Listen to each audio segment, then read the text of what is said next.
Hi, welcome to Pennsylvania Newsmakers, and thanks for watching. Well, it could be a big presidential primary in the state of Pennsylvania on April 22. This is a program you don't want to miss. Back in a moment. This is Pennsylvania Newsmakers, a fast-paced, unrehearsed weekly discussion with and about the leaders who shape your world. And now, here's your host, Terry Madonna. Hi, welcome back to the program. All right, it looks like it could be a big presidential primary in the state of Pennsylvania, the first time in 20 years that Pennsylvania might matter. Joining me to chat about it are a trio of the state's leading journalists. Joining me, as often is the case, is John Micek. He's a reporter with the Allentown Morning Call. Tony Romeo, he's a reporter with KDKA and KYW Radio in Pittsburgh and Philadelphia, respectively. And Brad Bumsted, he's a journalist with the Pittsburgh Tribune Review. All right, Brad, let me start with you. This is exciting stuff. Finally, the Pennsylvania voters, after 20 years, might get a chance to matter. Wouldn't that be great? It would. I mean, it'd be the first time since, I think, 1976 that would really have some impact. But look, I still don't think that it's going to be determinative. Yeah. Based on everything we've seen, as close as it is, you know, this still could go to the convention. But it's going to be crucial, if not determinative, in terms of how many delegates each comes out with. But depending on what happens first on March the 4th with Ohio and Texas, that could determine how important we really are. All right, John, Hillary Clinton now trailing Barack Obama in the popular vote in number of states won, and narrowly in the almost said electoral vote in the delegate. We'll get there soon in the delegate vote. But let me ask you this simple question: do or die for Hillary Clinton? I'd say so. Yeah. You know, you've got Senator Obama doing really well among sort of upper-tier, well-educated liberals. You've got those all around the collar counties in Philadelphia. You see Senator Clinton with the backing of Governor Rendell and Mayor Nutter, perhaps doing well in Philadelphia and maybe out west among the Democrats there. So it's going to be really interesting. These two are going to be fighting for every single vote come primary day. All right, Tony, you've been reporting for many years in Philadelphia. You're now, you know, your radio state. You're also doing Pittsburgh. But I want to ask you, you're the expert on Philadelphia here. Is this a romp for Barack Obama in the suburbs and in the city of Philly, you think? Well, a lot depends on the Rendell factor. Rendell remains enormously popular in southeastern Pennsylvania, not just in the city of Philadelphia. Sure. So obviously in Philadelphia you have a very high concentration of black Democratic voters, and black voters have been supporting Barack Obama by overwhelming margins in the primaries we've seen so far. So you would expect him to do very well with African Americans in Philadelphia. On the other hand, you have Ed Rendell and the new mayor of Philadelphia, an African American, Michael Nutter, who's backing, both of whom are backing Hillary Clinton.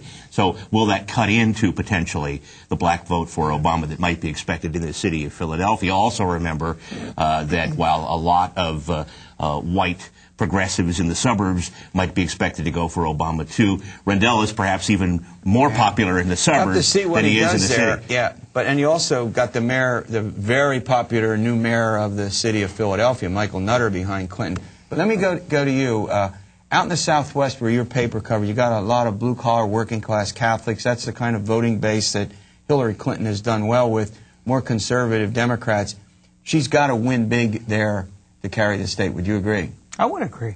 But I do think that, you know, what Obama has done so far in all these other states is shatter expectations. Yes, that's right. And even while on paper, when you look at it, you would think that Hillary Clinton, you know, will do well in the Southwest with the organization she'll have, et cetera.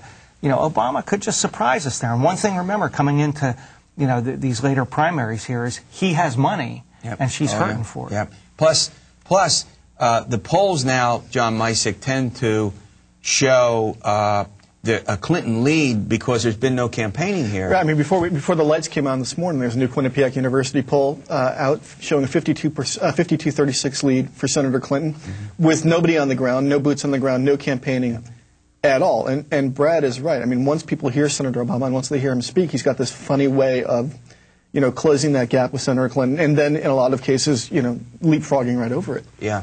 Tony, let me ask you this question. Clinton, Obama, on balance, would you think in the end this is just going to be a real Donnybrook, that this is, despite Quinnipiac and other polls, which I think correctly now show a lead based on name recognition, Is Pennsylvania going to be a real Donnybrook between the two? If Pennsylvania is in a position, it still matters. I would expect that. I mean, somebody pointed out, I guess some analysts have pointed out that Hillary Clinton is sort of on the same track that Giuliani was. Giuliani put all of his eggs in Florida, the Florida basket, sort of as thinking of it as a firewall, and now we've got that same situation with some of the primaries that are coming up before Pennsylvania for Senator Clinton. So, yes, if Pennsylvania is still a battleground when the April 22nd rolls around, I would think it's going to be quite a dust-up. Yeah, and we're going to break, but most as we sit here today, a weekend now after Obama has won some convincing victories in the Chesapeake Bay, the Potomac area, as it's called, likely to win the primaries next week.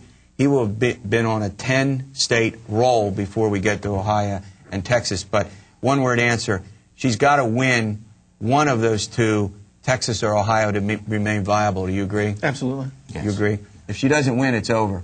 One of those two states. Right, and if she loses both, it's over. She's tough. Then Pennsylvania may not matter again. All right, Governor Rendell made a couple of provocative statements, as often he can. We'll chat about those when we return. This broadcast of Pennsylvania Newsmakers is presented by the Pennsylvania Chamber of Business and Industry, the statewide voice of business.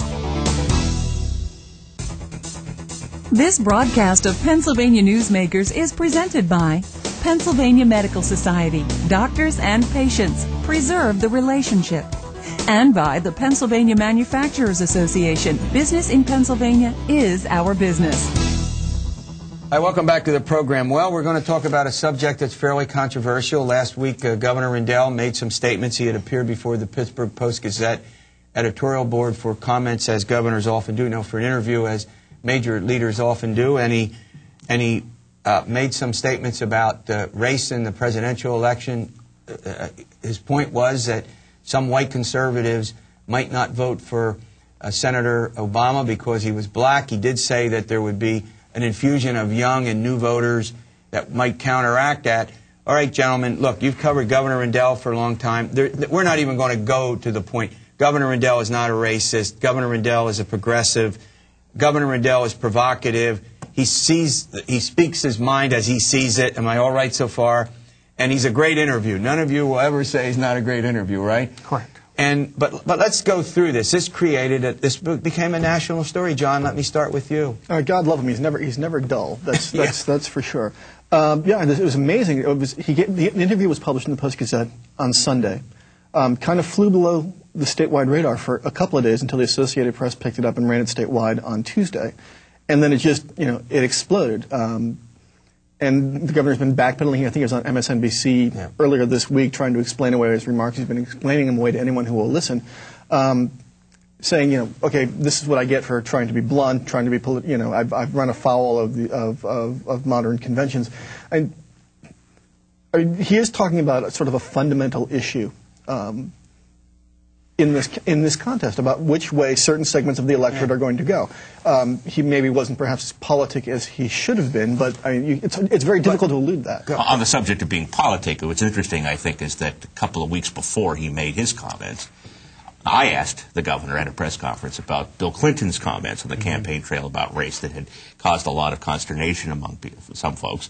And his response was he thought that those comments were overblown by the press, but he acknowledged that a guy as bright as Bill Clinton should have known that some of the things he was saying would be misinterpreted by others. And it's sort of interesting that when presented the opportunity, when asked a question, the governor 2 weeks later goes down the same road. Yeah, go ahead. Well, look at it this way. There's some truth to what the governor said. Okay? Everybody knows it. But it's also true in other states. It's not just Pennsylvania. What was offensive to some people about this was that the governor of our state, who is also, in effect, a surrogate for Hillary Clinton as a key person who's endorsed her, would inject race into this contest. The one reason that Obama has been really successful is that he's not about race. He transcends race. But when you inject it back in, as Bill Clinton had tried to do earlier, and as Governor Rendell did with these remarks, many people saw that as a black eye for Pennsylvania. Yeah.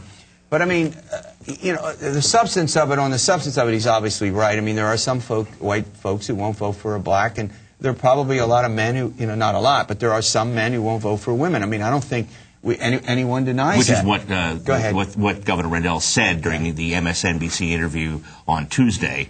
It's exactly what he said, is that Senator Clinton suffers from the same handicap, as he put it, in that there are some men who won't vote for a woman to be commander-in-chief. And I guess he was trying to make the point that he wasn't trying to inject race into the election. But it did have the effect of doing that. Go ahead. Brad was right. I mean, the fundamental problem here is right or wrong. The governor has endorsed Mrs. Clinton. He's campaigned on her behalf. And coming off with the stuff with the former president, it's going to be seen through that prism no matter what, no matter how, whatever empirical basis there are for his observations. Let me point out, too, if I may, that I think that he may have exacerbated things a little bit. He didn't just say that there are some whites who won't vote for a black candidate or an African American, or who are probably not ready to vote for an African American. He went on to say that his opponent, an African American, Lynn Swann, he thought would have done better against him in 2006 if Swann were white. And I think that might have added Swann actually 5 points. He even put a number on it. But Swann actually did pretty well among conservative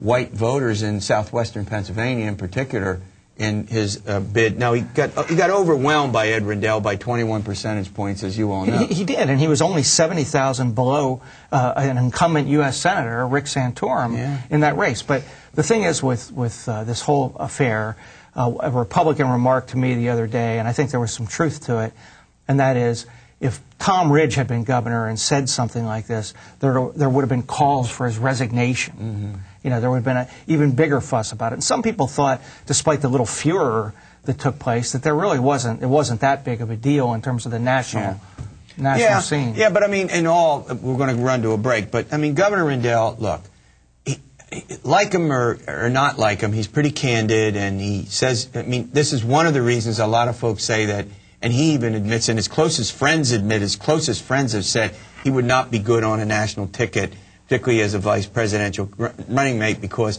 he just says what he thinks. I mean, on one level it's refreshing, on another level it can get disconcerting at times. So the gubernatorial filter has been malfunctioning quite a bit over the last couple of 3 or 4 months, with accusations of some people being cannibals. He called John Delano from KDKA nuts the other day. That could be a liability for a national ticket. But all right, we're going to go to break. McCain, the Republicans are making nice with McCain at the recent state committee meeting. What's that all about? We'll let you know after these words. This broadcast of Pennsylvania Newsmakers is brought to you by Pennsylvania Credit Union Association. Pennsylvania Credit Unions, where people are worth more than money. To find a credit union that is right for you, check out ibelong.org. And by the Energy Association of Pennsylvania, Pennsylvania's energy information source. This broadcast of Pennsylvania Newsmakers is presented by the State System of Higher Education. 14 state-owned universities. The state system is the largest provider of higher education in Pennsylvania. And by the Hospital and Health System Association of Pennsylvania, working towards a healthy Pennsylvania. Hi, welcome back to Pennsylvania Newsmakers. We're talking about the possibility that the Pennsylvania primary might actually matter for a change on April 22nd. All right, the Republicans in the state, Brad Bumsted, big question. Are they rallying behind John McCain, or will there be some left behind? They're starting to rally behind John McCain, and inevitably some will be left behind. The question is how much. And I think you are going to gradually see more and more conservatives rally because they understand and they don't want Obama or Clinton to be president.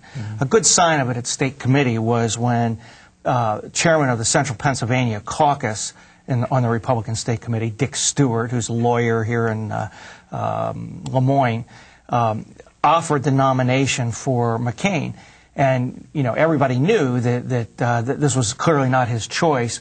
And he just said, look, based on his record as a war hero, this is a guy we got to support. When I see him doing that, it tells me people are starting to coalesce.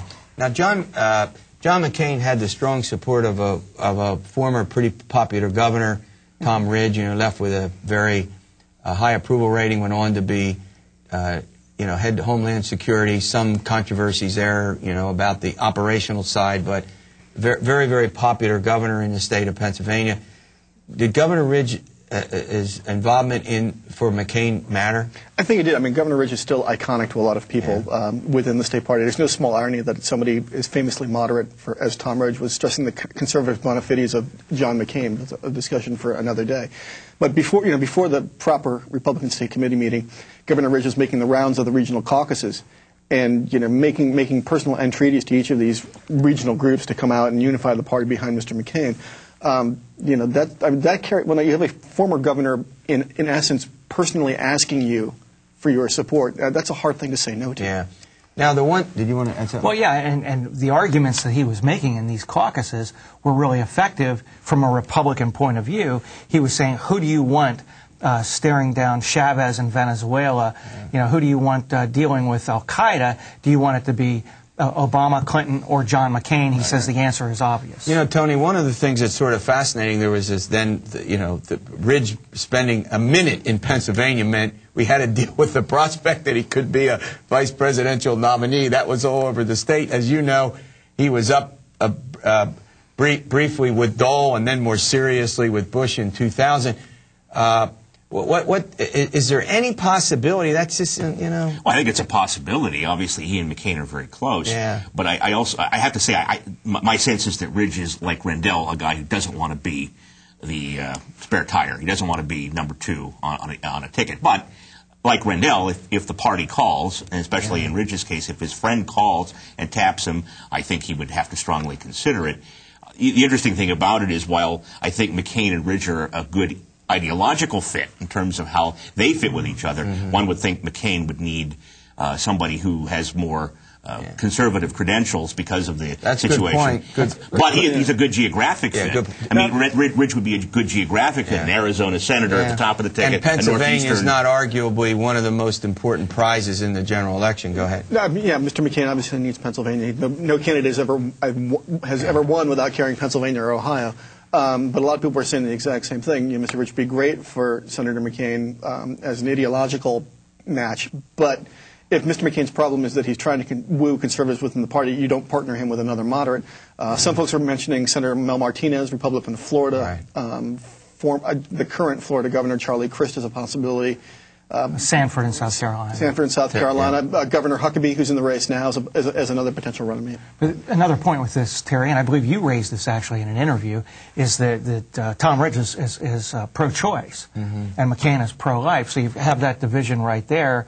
And conservatives who already swallowed hard to accept McCain would have to swallow hard twice to take Ridge. That's a good point. The only point that it might come down to, sometimes these choices are made on who do you feel most comfortable with, and who do you trust, and who do you think could be a good president. He might go there. Who knows? We're going to break. It used to be that parties would go out and pick someone from the losing wing, the losing VP, and that certainly happened in recent history with Bush 41, George Herbert Walker Bush, and with Al Gore and Bill Clinton. But more and more, it's almost, if you're not an ideological fit, as you would agree, if you're not an ideological fit, the members of your party just won't accept the nominee. Gee, I get the last word before we go to the final segment. Pennsylvania presidential politics. Final segment after these words. This broadcast of Pennsylvania Newsmakers is presented by Highmark Blue Shield, changing the way health plans work for business with a variety of plan options for employers and more choices for employees. Information is available at highmark.com. Have a greater hand in your company's health. And by the Pennsylvania Healthcare Association, the future of long-term care. This broadcast of Pennsylvania Newsmakers is presented by Penn Future, where we believe that every environmental victory grows the economy, and by the Pennsylvania Cyber Charter School, bringing educational innovation and freedom to the children of Pennsylvania. All right, welcome back to the program. One of 3 people are going to be President of the United States: Barack Obama, Hillary Clinton, or John McCain. Pennsylvania will be a critical state. You don't discount that, and you hope for it. We all pray. We want Pennsylvania to be relevant.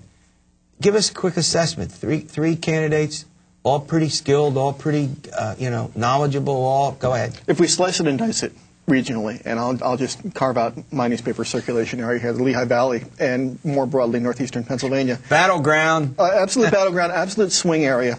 You have a really curious dynamic. The Lehigh Valley, Allentown, Bethlehem, Easton. Democrats there, kind of moderate-ish.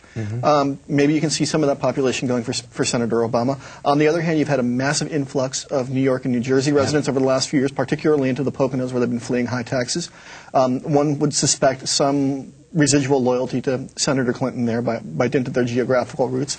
You get into the sort of Scranton, Wilkes-Barre area where Senator Clinton actually, in fact, has familial ties, and summered as a child. You could see that, and those are sort of Reagan conservative Democrats. You could see them perhaps skewing more her way than they would skew for Senator Obama. Hey, Southeast.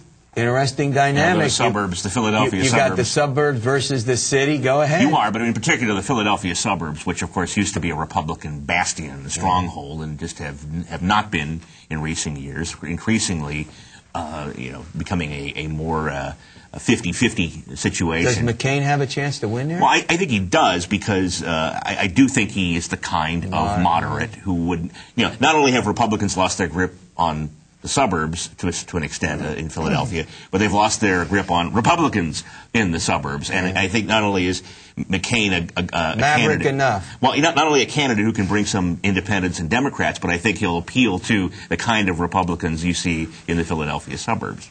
Southwest? Clinton or Obama would have the advantage on paper with voter registration. But I don't think you can count John McCain out. I think it would be a real battleground. I think the war hero McCain's stuff, military the background, patriotism, and his independence, are the kind of things that I think would appeal to Western Pennsylvania voters. So it's not out of the question that he could carry the region. Okay, statewide, competitive, John Micek? Absolutely. Well, we have these little narrow, little close races anyway. I mean, it's sort of a micro thing, but I mean, and if it's a head-to-head match. It's hard, it's hard to tell who would come out ahead because of Senator McCain's independent streak and because of his cutting across to some Democratic voters. It's going to be a toss-up, all right, I think. John, you get the last word, but you all agree this is going to be competitive. Pennsylvania will be one of those critical battleground states as always. I think we're going to be covering a lot of candidate appearances. All right, they all get the last word. We'll see you next week for another edition of Pennsylvania Newsmakers, and as always, stay well.